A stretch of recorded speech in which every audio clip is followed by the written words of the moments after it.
मी देवेंद्र फडणवीस यांचे असणारे जाहीर आभार माने की त्यांनी असं म्हटलंय की नक्षलवादी हे संविधान मानत नाही म्हणून आम्ही त्यांना नक्षलवादी म्हणतोय. मी पुन्हा त्यांचे जाहीर आभार मानतो की त्यांनी आम्हाला असणारं खाद्य दिलं असं मी त्या ठिकाणी मानतोय.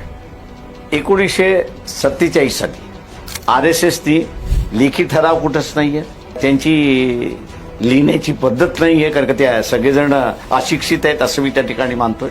पण त्या काळचे त्यांचे जे वर्तमानपत्र होते, पाचजन्य असतील आणि इतर जे असतील, त्याच्यामध्ये त्यांनी असं म्हटलेलं आहे की RSS हे भारतीय संविधान मानत नाही.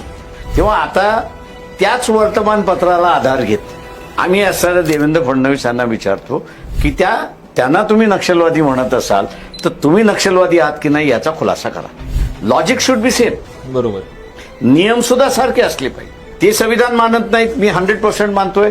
माओवादीवादी जे आहेत ते संविधान मानत नाही, हे 100% मी मानतोय. पण तुमची संघटना सुद्धा तीच म्हणते की आम्ही हे संविधान मानत नाही. मग तुम्हाला असणारा आम्ही अर्बन नक्षलवाद म्हणा किंवा नक्षल का म्हणू नये. आणि तुम्ही स्वतःवरती केस दाखल करून घेणार आहात का आता गव्हर्नरची सही झाली की